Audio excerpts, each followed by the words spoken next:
Hello guys, welcome to MPX classes. Myself Manisha Singh Raghav and today we are going to discuss one more example related to vectors. यहाँ vectors से question से related हम बात कर रहे हैं जो कि class 11th and competitive exams के लिए इम्पॉर्टेंट है।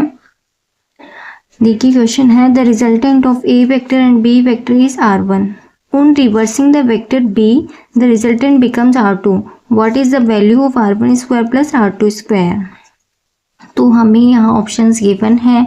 देखिए resultant of A vector and B vector R1 है, तो हम यहाँ लिख सकते हैं R1 square should be equals to A square plus B square plus 2ab cos theta. Yes, ये क्या है? ए वेक्टर का रिजल्टेंट है। ठीक है, ये भी बी वेक्टर का रिजल्टेंट है, ये ए वेक्टर का रिजल्टेंट है and this is B vectors resultant. Okay, now on reversing the vector B the resultant becomes R2। यानी कि अगर ए वेक्टर इस तरह से था एंड बी वेक्टर इस तरह था तो इसको रिवर्स करने का मतलब है इसकी डायरेक्शन को चेंज करना। अगर हम इसकी डायरेक्शन को चेंज कर देते हैं तो मैग्नीट्यूड क्या हो जाएगा? नेगेटिव हो जाएगा। तो अब इसका रिजल्टेंट कितना बन जाता है? R2।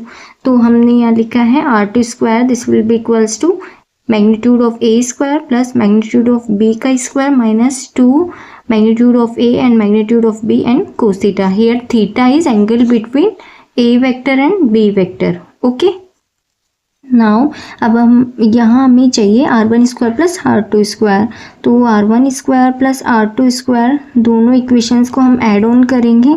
तो देखिए A square plus A square तो 2A स्क्वायर हो जाएगा। ठीक है, एंड देखिए मैग्नीट्यूड को हम ऐसे भी लिख सकते हैं, ज़रूरी नहीं है कि हम मॉड्यूलस लगा के ही हम इसको रिप्रेजेंट करें। हम इस तरह से भी किसी भी वेक्टर के रिजल्टेंट को शो कर सकते हैं। ठीक है, 2a square plus 2b square and इससे ये कैंसिल हो जाएगा।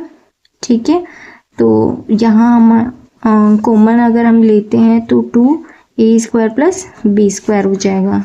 ठीक है, तो यहाँ पे R1 square plus R2 square की वैल्यू हो जाएगी 2a square plus b square. So option C is correct answer.